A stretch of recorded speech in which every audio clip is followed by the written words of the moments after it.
जैसे ही गिरेगा सब टूट के पड़ेंगे इसके ऊपर। उस वक्त कहा, ए भोले सुन, मैं इतना कर सकता हूं कि तुझे मैं अपने विमान पर बैठा लूं और नीचे देख, नीचे तेरी मौत है। नुके जी ऊपर इतना मजा आ रहा है कि मुझे तो नीचे कुछ भी नजर नहीं आ रहा। नुके नजर नहीं आ रहा, मैं बतला रहा हूं, कुआं है नीचे, कुएं में अजगर है, ओ होता रहो, लेकिन बस मैं मानता हूं। और सुन, 2 चूहे तेरी टहनी को काट रहे हैं, ये कट जाएगी और कटती तू नीचे जाएगा टहनी समेत। उस वक्त कहते हैं कि ठीक है जी, आप बिल्कुल सही कह रहे हो, लेकिन एक बूंद और लेने दो, एक बूंद और लेने दो। अच्छा सर, एक बूंद और ले ले। जैसे एक बूंद ली, कहा कि एक और लेने दो, एक और लेने दो। जब देखा कि ये तो बूंद के चक्कर में पागल हो रहा है, तू बूंद ही लेता रहे, हम तो चले। तो आप समझिए बाद में क्या हुआ होगा। यही हाल, यही हाल, ईमानदारी से बोलो, ये हमारा होना है।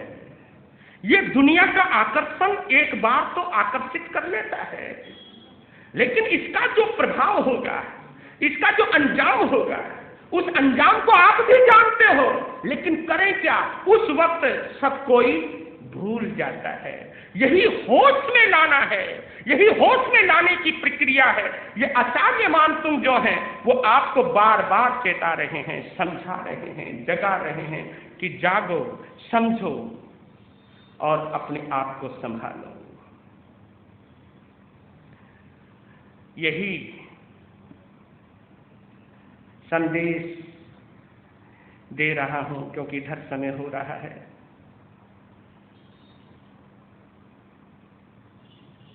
तीन चीजें हैं जो अनुभव से मिलती हैं, तीन चीजें हैं जो बाजार से मिलती हैं, बस उनको समझ लेना। तीन चीजें हैं जो अनुभव से मिलती हैं, वो कभी बाजार से नहीं मिलती। क्योंकि कुछ चीजें हैं जो बाजार से मिलती है, आपके पास पैसा है, जेब में पैसा लिया, लेकिन कुछ चीजें जो पैसे से भी नहीं मिलती हैं। हाँ, कुछ चीजें जो पैसों से भी नहीं मिलती है, प्रतिष्ठा से भी नहीं मिलती है। आप कितने ऊंचे ओहदे पर हो, कितने ऊंचे पद पर हो, ये कोई मायने नहीं रखता उसके आगे। देखिए, भूगोल, इतिहास और विज्ञान, भूगोल, इतिहास और विज्ञान, ये चीजें हमें ज्ञान से मिलती हैं। ये चीजें हमें ज्ञान से मिलती हैं। और ये भूगोल, इतिहास, साइंस, जो विज्ञान है, वो किताबों में भरा पड़ा है। और किताबें किससे मिलती हैं? पैसे से मिल जाती हैं। और उनको पढ़ाने वाले भी मिल जाते हैं, अध्यापक भी मिल जाते हैं। तो पैसे से ये सब चीज वहीं पे मिल जाती हैं। ये ज्ञान की चीज है जो बाजार से भी मिल जाती है। लेकिन तीन चीजें हैं, एक प्रेम, एक प्रार्थना और एक परमात्मा। बोलो, कहीं दुकान पे मिलती है? कहीं पैसे से खरीदी जा सकती है? बिल्कुल नहीं। ये अनुभव से मिलती हैं, ये अनुभूति से मिलती हैं, ये आपके स्वयं से ही मिलेगी। प्रेम, प्रार्थना और परमात्मा, ये तीन चीजें हैं जो आपको आपके अनुभव से प्राप्त होती हैं। आप स्वयं ही कमा सकते हो और कोई आपकी हेल्प नहीं कर सकता, कोई आपकी सहायता नहीं कर सकता। क्योंकि अगर आप में स्वयं ही प्रेम नहीं होगा तो कोई आपके अंदर प्रेम पैदा नहीं कर सकता, वो आपके अंदर ही होगा।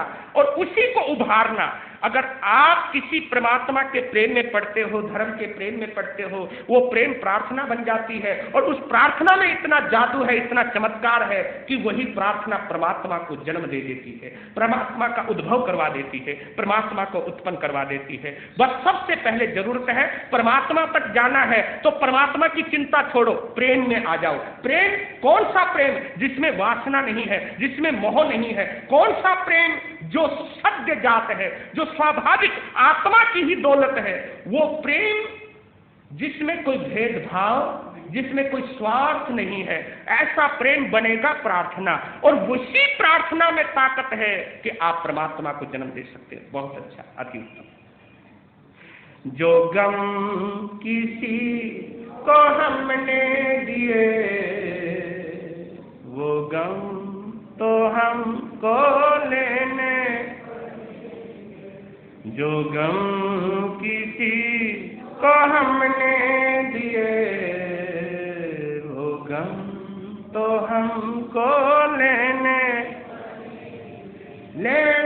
पड़ेंगे,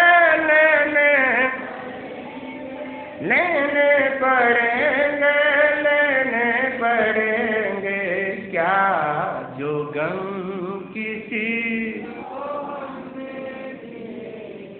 वो गम तो हमको लेने। सुलखा दाई बन के बुआ पहुंच गई है आनंदपुर। चेहरे पर हाव भाव में मोह ममता को प्रकट कर रही है। दिल में एक ही तमन्ना है कि मैंने इनको मारना है। कितना दोगला चरित्र है। जब पता लगा, पूरा प्रयास कर लिया कि रसोई में मैं जहर मिला दूं, किसी चीज में जहर मिला दूं, खिला दूं, लेकिन जब उस जहर मिलाने में वो कामयाब नहीं हुई, तब सोचने लगी कि क्या करूं। यहां तक आपने सुना था। अब उसकी कुटिल बुद्धि, मारक बुद्धि काम कर रही है। एक योजना आई। दूसरे दिन सुबह सुबह उसकी आंखें लाल, रो रही, तड़प रही, हाय हाय। गोविंद पहुंचा, कहा बुआ तुझे क्या हुआ, ये क्या हो गया आपको, आंखें लाल।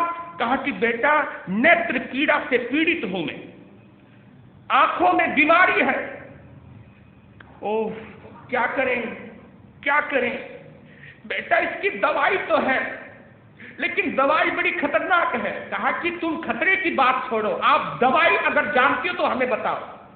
कहा कि इसकी एक ही दवा है, जो मुझे ये बीमारी है, इसकी एक ही दवा है कि कोई शेरनी का दूध लाकर और गरुड़ की बीज मिलाकर, शेरनी का दूध लाकर गरुड़ की बीज मिलाकर उसका लेप बनाकर उसकी दवाई बनाकर मैं आंखों में डालूं, तभी ये पीड़ा दूर होगी। कहा कि बुआ कमाल की बात है, इसमें कौन सी बड़ी बात है। लो मैं गया और आया, वो चल दिया। कहा कि बुआ आशीर्वाद दो, आपकी दवाई लेकर के आता हूं। जैसे ही वो गया, समझ गई कि अब ये बचेगा नहीं, शेर मार देगा, शेरनी मार देगी। अगर उससे बच गया तो गरुड़ नहीं छोड़ेगा, और ये अगर मर गया तो मैं आनंदपुर की शासिका बन जाऊंगी, आनंदपुर की मल्लिका बन जाऊंगी, यहां पर शासन करूंगी।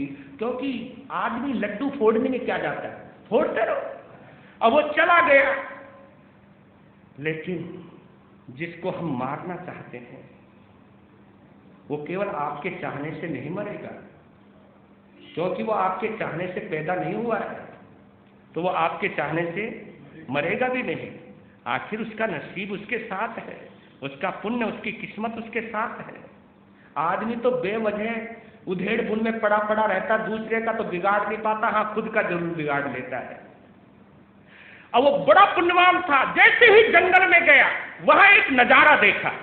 एक शेरनी जिसके 2 बच्चे, उसके छोटे छोटे बच्चे, शेरनी के पांव में कोई जख्म था जिसकी वजह से वो चल नहीं पा रही थी, लेटी हुई थी। उधर से एक गेंडे ने शेरनी के बच्चों को मारने के लिहाज से उन पर आक्रमण किया। तो उसी वक्त गोविंद पहुंच गया। जैसे ही लगा कि ये गेंडा शेरनी की मोहताज या शेरनी की असमर्थता का लाभ उठा करके इसके बच्चों पर आक्रमण कर रहा है, तुरंत जोर से चिंघाड़ा, सावधान, और धनुष बाण निकाल दिया। और केवल बाण छोड़ा नहीं, धनुष की टंकार करी। उस आवाज को सुनकर गेंडा भाग गया। और ये दृश्य शेरनी देख रही और बेखौफ शेरनी के पास पहुंच गया। जैसे शेरनी के पास पहुंचा, शेरनी उसके पांव देखो, वो समझ गई कि ये नहीं आया होता तो मेरे बच्चे मर जाते, मुझे भी मार देता मेरी मजबूरी का फायदा उठाकर। तो पशु में भी कृतज्ञता होती है, एहसानमंदी होती है। आदमी ही है जो एहसानमंद नहीं होता है, एहसान फरामोश है। लेकिन कोई पक्षी, कोई पशु एहसान फरामोश नहीं होता है। वो चाटने लगी और एक बच्चा तो उसकी गोद में ही बैठ गया, वो बच्चे को भी सहलाने लगा। उस वक्त उसने सोने का बर्तन निकाला और कहा, है वन सम्राज्ञी, मुझे आपका दूध चाहिए। बोला है वो, दूध चाहिए। जैसे ही कहा, उसने अपनी टांग उठा दी और दूध निकाल लिया। कहा कि तेरा एहसान कभी नहीं भूलूंगा। जबकि शेरनी कह रही है कि मैं तेरा एहसान, दोनों ही एहसानमंद हो गए। जैसे ही वो दूध लेकर चलने लगा तो जो उसकी गोद में शेरनी का बच्चा बैठ गया था, जिसके ऊपर वो हाथ फिराया था प्यार का, और जी वो तो उसके पीछे पीछे चल पड़ा। जब उसके पीछे पीछे चला तो उसको उठा लिया, अपने कंधे पे बैठा लिया और कहा, है वन सम्राज्ञी, तेरी इजाजत हो तो तेरे लाल को अपने साथ ले जाओ। मानो गोविंद की ये बातें अपनी छठी इंद्री में जान गई हो और किसी तरह उठी और अपने छोटे बच्चे को लेकर के एक तरफ चली गई। यानी तू इस बच्चे को लो जी, शेर का बच्चा कंधे पर। अब चल दिया और चलते चलते तुरंत वहां एक पेड़ की छाया मिल गई, घनी छाया थी। वहां एक बीट पड़ी हुई थी। जब बीट देखी और ऊपर देखा तो गरुड़ का घोंसला था वहां। कहा कि मैं तो, बुआ की इतनी मेहरबानी, मेरे बाबा की इतनी मेहरबानी कि आते ही काम बन गया। वहां बीज इकट्ठी करी तो सुस्ताने के लिहाज से अपनी गोद में उस शेर के बच्चे को सहला रहा है और पोटली में बीज रख ली। इतने में क्या देखा,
शासनपति भगवान महावीर स्वामी की, ध्यान योगी आचार्य सम्राट श्री शिव मुनि जी महाराज की, जैन धर्मोपदेष्टा गुरुदेव श्री फूलचंद जी महाराज की, परम सेवा भावी परम पूज्य गुरुदेव श्री प्रेम सुख जी महाराज की, संघ रत्न उपाध्याय प्रवर पूज्य श्री रविंद्र मुनि जी महाराज की।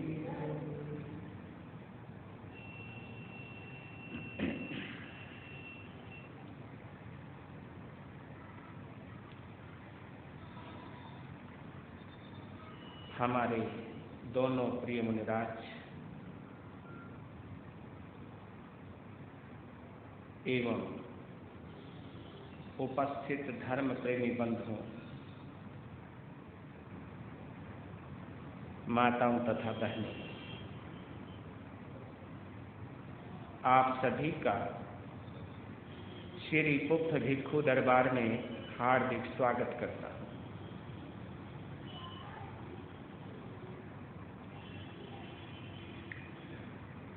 भक्ति धारा का अमर काव्य है।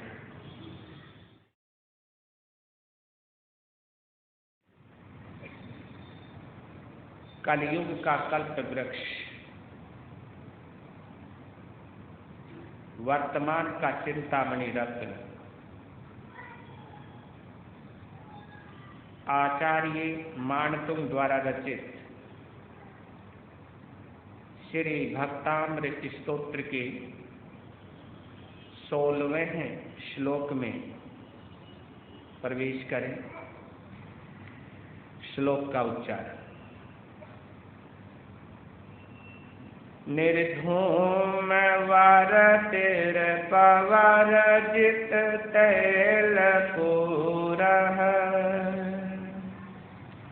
कृष्णं जगत्त्रयमिदं प्रकटीकरोषि गम्यो निजातु मरुतां चलिता जलानां दीपोपरस्त्वमसि नाथ जगत्प्रकाशः दीपोपरस्त्वमसि नाथ जगत्प्रकाशः।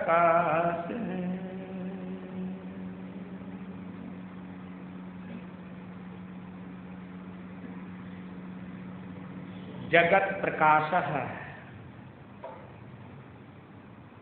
हे जगत प्रकाशक,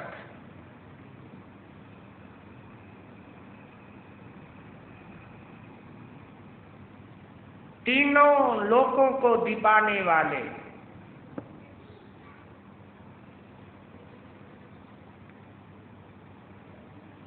अपने ज्ञान में तीनों जगत को दिखाने वाले, देखने वाले, प्रकाशित करने वाले, हे जगत प्रकाशक, दीपो परस्त्वमसि नाथ, हे नाथ, हे स्वामी, हे मालिक।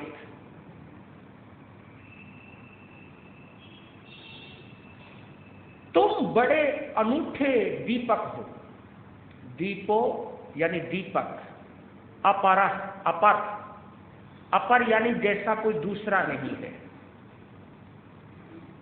कोई और नहीं है। अपर, अपर यानी अद्वितीय, अपर यानी अनूठा, अपर यानी अनोखा, अपर यानी बड़े गजब का।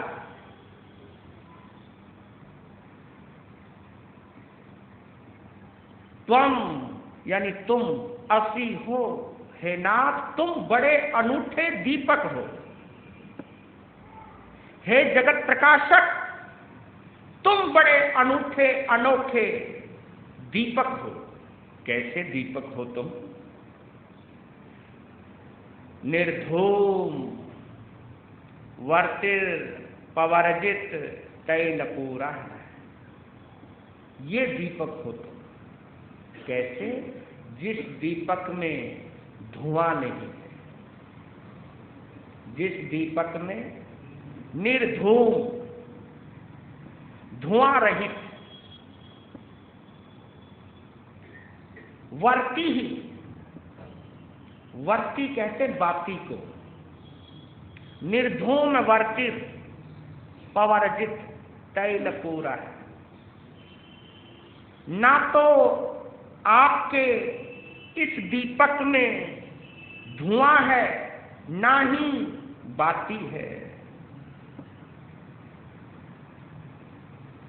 अपवर्जित तैलपूरा है,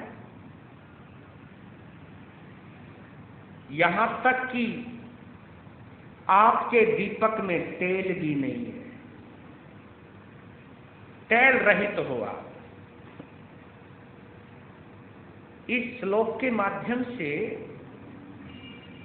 बड़ी गजब की प्रेरणा दी है, बाद में बताता हूं। पहले शब्दार्थ में चलते हैं।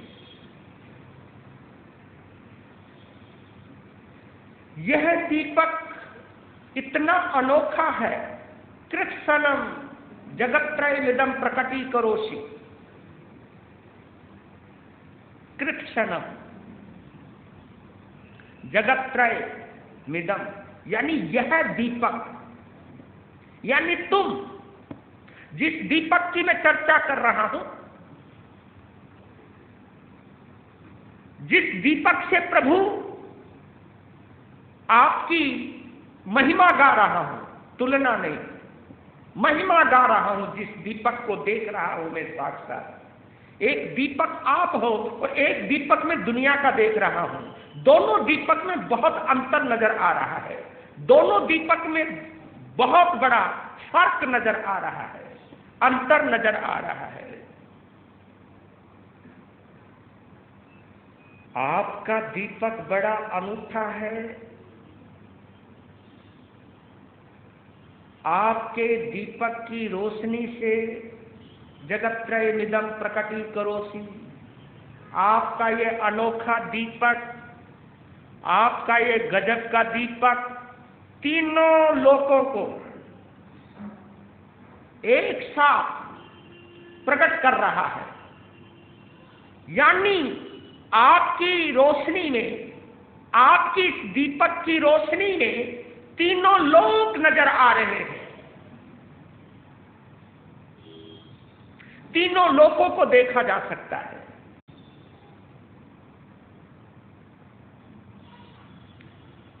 गम्यो ने जा तुमरताम चलिता चलेगा, गम्यो ने जा तुमरताम चलिता चलाना। ये देखिए, गम्यो यानी समर्थ नहीं है, वो आ ही नहीं सकता, वो कुछ कर भी नहीं सकता।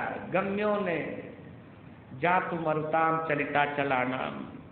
दुनिया की कितनी भी बड़ी या कितना ही बड़ा तूफान हो, वो तूफान इस दीपक का कुछ भी बिगाड़ नहीं सकता। दुनिया का कोई प्रभंजन हो, कोई तूफान हो, कोई आंधी हो, कोई हवा हो, उस हवा का, उस तूफान का, उस आंधी का कोई असर नहीं है इस दीपक के ऊपर। इतने अनोखे दीपक हुआ। लीजिए, बोलते हैं श्रद्धा के साथ आचार्य मानतो, हे नाथ, हे स्वामी, आप जगत को प्रकाशित करने वाले अनोखे दीपक हो। आपको ना बाती की आवश्यकता है, ना तेल की अपेक्षा है, और ना ही आपसे धुआं निकलता है। इतना अनोखा दीप हो आप, इतने अनोखे दीपक हो आप। बड़े बड़े पर्वतों को कंपित करने वाली हवा भी आपके इस दीपक का कुछ भी बिगाड़ नहीं सकती, कुछ भी बिगाड़ नहीं पाती। उसका बस ही नहीं चलता इस दीपक के ऊपर। क्या अनोखा दीपक है। लौकिक दीपक तो घर के किसी कोने को प्रकाशित करता है। लौकिक यानी जो दिखाई देता है, लौकिक, संसारिक। लौकिक दीपक मिट्टी का दिया, लौकिक दीपक घर के कोने को ही प्रकाशित करता है। लेकिन हे प्रभु, आप ऐसा अनोखा दीप हो, ऐसा अनोखा दीपक हो कि आपकी रोशनी में तीनों लोग झिलमिलाते हैं, तीनों लोग दिखाई देते हैं, तीनों लोग एक साथ प्रकाशित होते हैं। इतना अनोखा दीपक हो आप। लीजिए, आचार्य के कहने के भाव है, गौर करना। हमारा जो दीपक है वो मिट्टी का दिया है, उसमें आप भी हो और हम भी है। एक दिया होता है मृण्मय, मृण्मय कहते हैं मिट्टी का दिया। एक दिया होता है चिन्मय, यानी चेतना का दिया, आत्मा का दिया। उस आत्मा का दिया जिस आत्मा पर अब कोई पर्दा नहीं है, कोई आवरण नहीं है उसके ऊपर,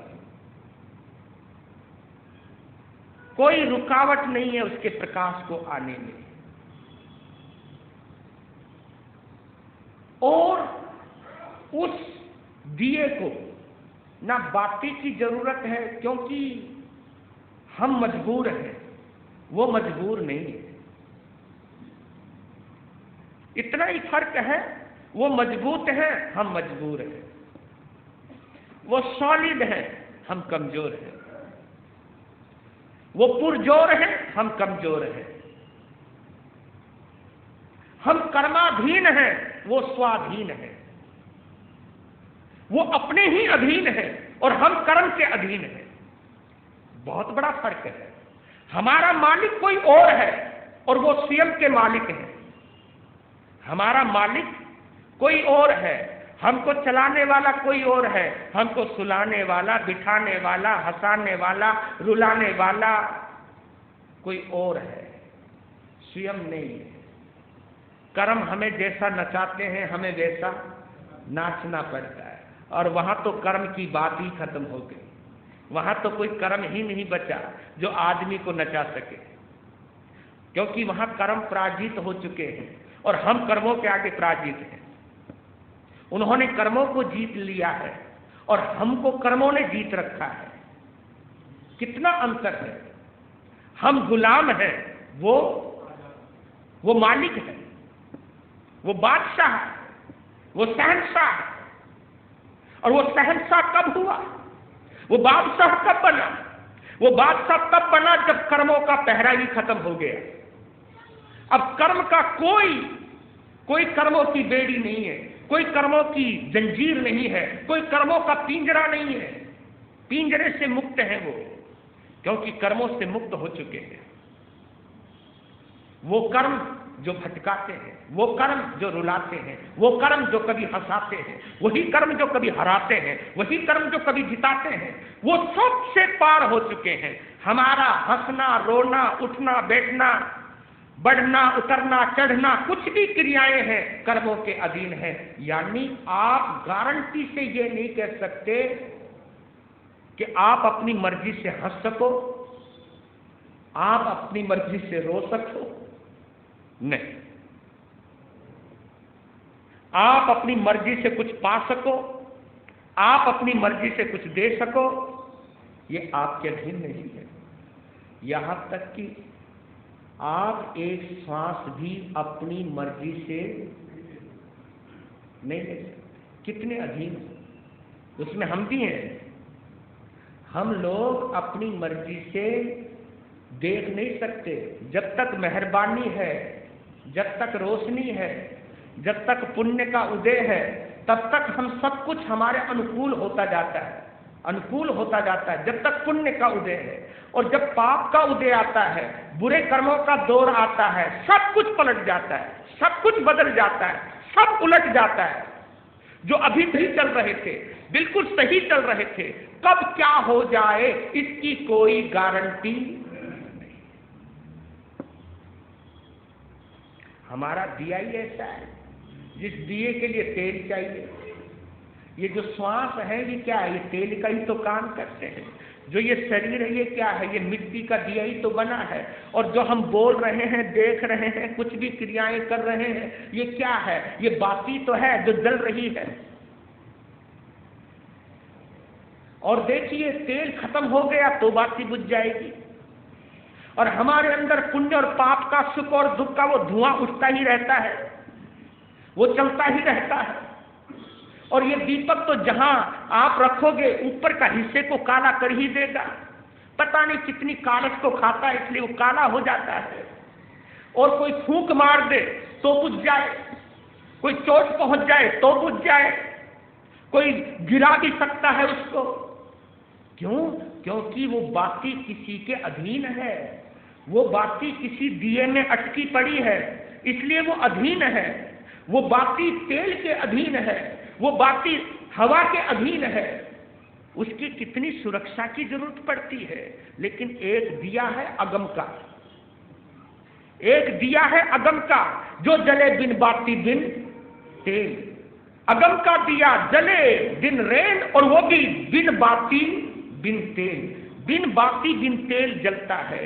ये वो महापुरुष हैं, वो अद्वितीय दीपक हैं जिनको केवल ज्ञान हो चुका है, जिनको हम ब्रह्म ज्ञान कहते हैं, जिनको हम पूरा आत्मा का भान, आत्मा का ज्ञान कहते हैं, यानी जिनके ऊपर से अब कर्मों का आवरण हट चुका है और 8 कर्मों में से जिनके 4 घाती कर्म नष्ट हो चुके हैं, ज्ञानावरणीय कर्म, दर्शनावरणीय कर्म, अंतराय कर्म और मोहनीय कर्म, हमारे यहाँ ये 4 कर्म ऐसे हैं जो घाती कर्म है। घाती कर्म कहते हैं जो घात करे, घाती कर्म उन्हें कहते हैं जो प्रतिघात करे, घाती कर्म उसको कहते हैं जो हमें नचाए, जो हमें अपनी मर्जी के बिना हमको इस आत्मा को आजादी नहीं होने देते, इस आत्मा की एक चलने नहीं देते। ज्ञानावरणीय, ज्ञानावरणीय कर्म किसको कहते हैं? जब ज्ञान पर आवरण आ जावे, उसको क्या कहा? ज्ञानावरणीय। ज्ञान जमा आवरण, ज्ञान पर जब आवरण, यानी आप उतना ही सीख सकते हो, आप उतना ही जान सकते हो जितना ज्ञानावरणीय कर्म टूटा हुआ है। ज्ञानावरणीय कर्म समझ रहे हो? आप देखिए, कोई व्यक्ति है जो एक बात सुनते ही तुरंत उसकी तह में पहुंच जाता है, एक बात की कई बात समझ लेता है, इतना क्विक, उसका IQ इतना पावरफुल IQ।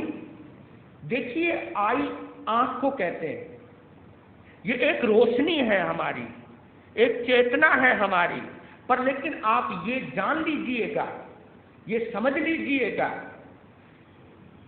कि जितने बड़े बड़े वैज्ञानिक नजर आते हैं, जिन्होंने विज्ञान की खोज की है, जिन्होंने हवाई जहाज बना दिया, जिन्होंने टीवी बना दिया, जिन्होंने उपग्रह में खोज कर ली है, जिन्होंने इतना दिमाग लड़ाया है, उन्होंने इस आत्मा की जो सक्षमता है, समर्थता है, उसका इस्तेमाल केवल 1 या 2% किया है। जब 1 या 2% इस आत्मा की क्षमता का उपयोग करता है तो इतना बड़ा वैज्ञानिक बन जाता है जिसके आविष्कार के आगे आप दांतों तले उंगली दबा जाते हो। वो एक छोटा सा उदाहरण है, लेकिन जो केवल ज्ञान है, यानी कोई आवरण नहीं है, उसका क्या चमत्कार होगा, उसकी आप कल्पना नहीं कर सकते। क्योंकि हमारी पहुंच उतनी है जितनी हमारी समर्थता है। ये कहावत आती है कि आदमी उतना ही दौड़ सकता है जितना इस्तेमा आपको इजाजत दे रहा है। उससे ज्यादा कुछ करोगे तो सांस फूलने लगेगा, उससे ज्यादा करोगे तो थकावट आने लगेगी, उससे ज्यादा करोगे तो चक्कर आने लगेंगे, उससे ज्यादा करोगे तो बेहोश हो जाओगे आप।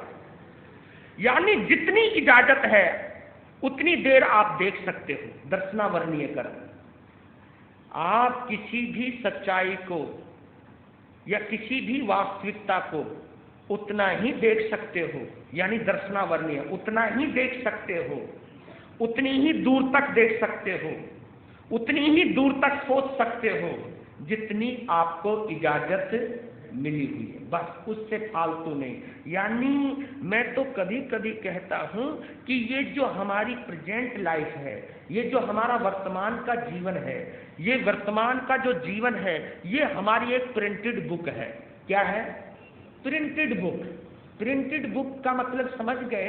एक वो किताब जो प्रकाशित हो चुकी है, एक वो किताब जो छपकर बाजार में आ चुकी है।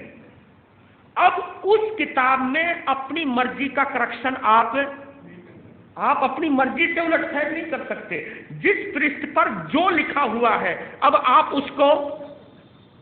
अब उसे आप नहीं बदल सकते, क्योंकि वो प्रिंटेड हो चुकी है, वो प्रकाशित हो चुकी है, वो किताब छप चुकी है। यानी ये जो हमारी जिंदगी है, जन्म से लेकर मृत्यु तक, हमने क्या करना है, कैसे रहना है, किससे मिलना है, किससे बिछुड़ना है, किससे कितना वार्तालाप होना है, किससे विलाप होना है, किससे संलाप होना है, किससे वाद होना है, किससे विवाद होना है, किससे संवाद होना है, किनको मित्र बनना है, किनको शत्रु बनना है, कब रोना है, कब हंसना है, कब बिछुड़ना है, ये सब निर्धारित है। इसको कहते हैं होनी, जिसको हम क्या बोलते हैं? होनी, और होनी का मतलब है जो होकर ही रहती है। होनी को कोई टाल नहीं सकता, होनी को कोई नहीं टाल सकता है। होनी का मतलब ही है होनी, ये तो होना ही है, इसे टाल नहीं सकते हैं। तब आप ये कह सकते हो कि महाराज अगर यही बात हो गई तो फिर हम ये जो धर्म ध्यान कर रहे हैं इसका क्या लाभ है। पर लेकिन मैं आपको ये भी कहना चाह रहा हूं, जो ये धर्म ध्यान कर रहे हो ये भी तो होनी हो सकती है, ये भी तो होनी हो सकती है। क्योंकि एक शब्द आता है, हमारे आगमों में नहीं बल्कि अनुभवियों ने एक शब्द का इस्तेमाल किया है। उस शब्द की गहराई में जब हम जाते हैं तब पता चलता है कि जिसको आप कहते हो हम पुरुषार्थ कर रहे हैं, तो ये किस बात का पुरुषार्थ है। लेकिन वो जो वाक्यावली में बोलने जा रहा हूं, वो शब्दावली जो मैं बोलने जा रहा हूं, वो शब्दावली एक रहस्य को उद्घाटित कर रही है। रहस्य को नहीं बल्कि हमारी शंकाओं को दूर कर रही है और हमारी बात का बड़ा सटीक जवाब दे रही है। बड़ा प्यारा शब्द है, बुद्धि कर्मानुसारिणी। बड़ा प्यारा शब्द है। क्या बोला मैंने? बुद्धि कर्मानुसारिणी, यानी हमारी बुद्धि कर्म के अनुसार काम करती है। कर्म बुद्धि को कहता है कि तू ऐसा कर, और बुद्धि हमें कहती है हाँ ऐसा करना चाहिए, ऐसा होना चाहिए। तो बुद्धि कर्मानुसारिणी। और इसके ये तो संस्कृत का शब्द है, लेकिन एक शब्द आप और भी दोहराते हो अपनी जबान से, बोलते रहते हो आप अपनी जबान से। कौन सा शब्द? विनाश काले। इससे बड़ा और क्या प्रमाण दूंगा आपको? विनाश काले विपरीत बुद्धि। जब आदमी का बुरा वक्त आता है तो दिमाग भी उसी तरफ दौड़ता है। तो हम पूरी तरह कर्माधीन हैं। ये जो तुम कर रहे हो, तुम ये मत समझना कि मैं कर रहा हूं। इसलिए बार बार हमारे शास्त्रों में एक शब्द और आया है, अकर्ता भाव। कौन सा? अकर्ता भाव। अकर्ता भाव उसको कहते हैं कि ये दिल से ही निकाल दो कि मैं करने वाला हूं। अकर्ता भाव। तू तो कठपुतली है। वो जो जिससे, हम तो कर्माधीन हैं। कर्म ने हमें राजा बनाया तो हम राजा बन गए। राजगद्दी पर बैठे बैठे कर्म ने एक धक्का दिया तो गद्दी से उतर गए, और जब गद्दी से उतरने के बाद धूल में मिलने की नौबत आई तो लो जी जो थोड़ी बहुत चमक थी वो भी छीन ली। अब बन गए। थोड़ी देर पहले हम बादशाह थे और थोड़ी देर बाद देखा कि दर दर के भिखारी बन गए। एकदम ही पलट गया सारा का सारा खेल। अभी तो हम खूबसूरत थे, थोड़ी देर पहले पता नहीं फिर कर्मों ने क्या परिणाम दिया, कर्मों का क्या प्रभाव हुआ कि किसी ने तेजाब डाल दिया, सारी लालिमा जल के राख हो गई, या कुछ ऐसी बीमारी आ गई कि एकदम वो सारी लालिमा कालिमा में बदल गई। लो जी बैठे बैठाए सोच भी नहीं सकते थे हम कि अभी हमारी बाजुओं में दम था, हमारी टांगों में दम था, और हम बड़े से बड़े धावक को भी फेल कर सकते थे, और एक ऐसी चोट पड़ी, एक ऐसी चोट लगी, लो टांग ही जाती रही। अरे देखते देखते रंग बदल जाता है। तब पता चलता है ओहो, यहां तो हमारे सोचने से तो कुछ भी नहीं होता। ना हम अपनी मर्जी से जी सकते हैं, ना हम अपनी मर्जी से किसी को जिंदा कर सकते हैं, ना हम किसी को अपनी मर्जी से रख सकते हैं, ना हम अपनी मर्जी से किसी को भगा सकते हैं। हाँ, ये भी बात है। ना हम किसी को रख सकते हैं और ना हम किसी को भगा सकते, अपनी मर्जी से कुछ नहीं कर सकते। कमाल की बात है। और फिर तुम इतरा रहे हो। तो ये हम कर्माधीन हैं। कहने का मतलब यह है कि जब तक कर्मों का प्रभाव है हमारे ऊपर, तब तक हम स्वाधीन कहते हैं अपने अधीन। हम अपनी मर्जी के मालिक नहीं बन सकते। यही अंतर है।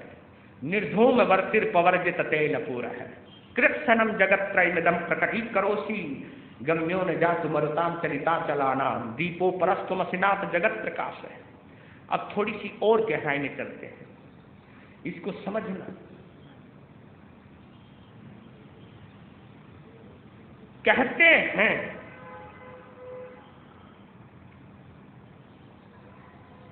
श्रद्धा का दिया हो तो, समझना इसको,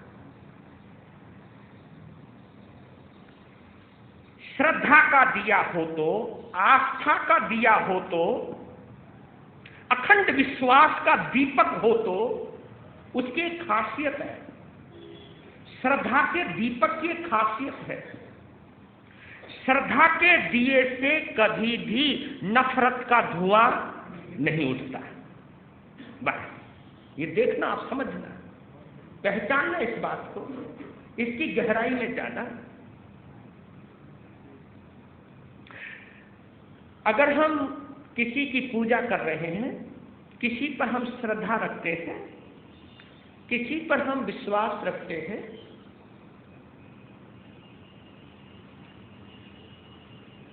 श्रद्धा का मतलब क्या है? दो चीजें एक साथ नहीं होती।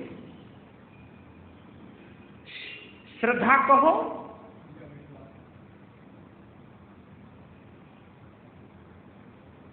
या प्रेम की चरम अवस्था कहो, मोहब्बत की आखिरी हद कहो, बात एक है। ये दो चीजें एक साथ नहीं रहती। मोहब्बत और नफरत, बोलो, कभी एक साथ नहीं रह सकती। उसी तरह से जिस तरह से अंधेरा और उजाला, कभी एक कमरे में कभी देखा आपने कि उजाला भी हो और अंधेरा भी हो? ये नहीं हो सकता। या तो अंधेरा रहेगा या उजाला रहेगा, दोनों में से एक ही रहेगा।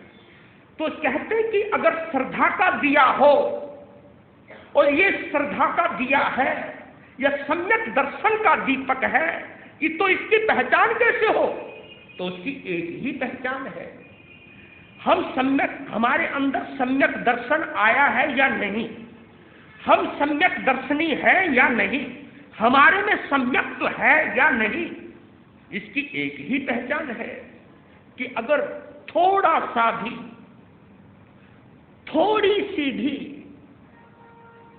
नफरत है, थोड़ा सा भी वेर भाव है, तो अभी हमको सम्यक दर्शन नहीं है। हमारी श्रद्धा का दिया नहीं है, क्योंकि श्रद्धा के दिए से नफरत का धुआं नहीं उठता है, और जिस दिए से नफरत का धुआं उठता है वो विश्वास का तो दिया हो सकता है, वो भी सांसारिक विश्वास का दिया हो सकता है, वो इस मन का तो दिया हो सकता है, पर लेकिन आत्मा का दीपक नहीं हो सकता।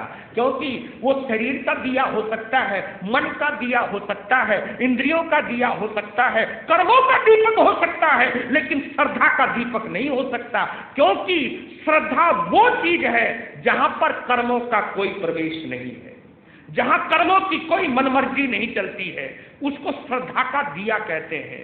श्रद्धा का दीपक केवल ज्ञानियों के पास होता है, उन्हीं के पास जलता है। हमारा दिया तो विश्वास का दिया है, जो कभी भी बुझ जाता है, क्योंकि विश्वास को टूटने में मैंने फिर भी पहले भी बतलाया था, रिमाइंड करवा रहा हूं आपको, श्रद्धा का दिया आत्मा से जलता है, या आत्मा को ही श्रद्धा का दीपक कहते हैं। और ये मन जो विश्वास का दीपक है वो मन से जलता है। जिस तरह मन को टूटने में देरी नहीं लगती, मन को हताश होने में देरी नहीं लगती, उसी प्रकार ये विश्वास का दीपक भी बुझने में देरी नहीं लगता। अभी इतना जोर का जल गया, ओह पूछो मत, कि सब कुछ लुटा दूं इसके लिए, इतना जबरदस्त जल गया, और जब बुझता है तो पलक झपकती बुझ जाता है। क्या माजरा है ये है दुनिया का दिया, ये दुनियावी दीपक है। ये रूहानी दिया नहीं है। रूहानी ये जिस्म का दिया हो सकता है, ये मिजाजी दिया हो सकता है, क्योंकि रूहानी दिया जो होता है, जो रूह से निकला है, जो आत्मा से निकला है, वो दिया बड़ा गजब का होता है। तो श्रद्धा का दिया हो तो उसमें नफरत का धुआं नहीं उठता, और सम्यक ज्ञान का अगर दीपक हो तो उससे मोह का धुआं नहीं उठता।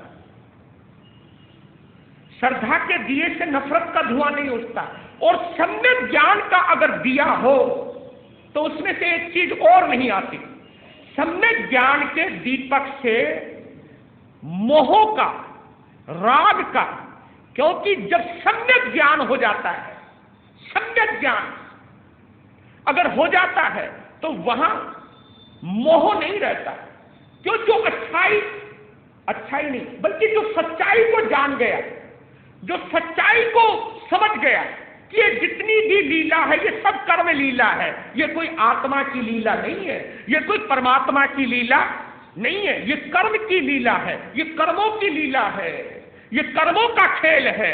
जो ये जान गया कौन मिल रहा है, कौन बिछड़ रहा है, ये कर्मों का खेल है, ये कर्मों का मेल है। कर्म मिला देते हैं, कर्म बिछड़वा देते हैं। जो इस सच्चाई को जान गया फिर उसको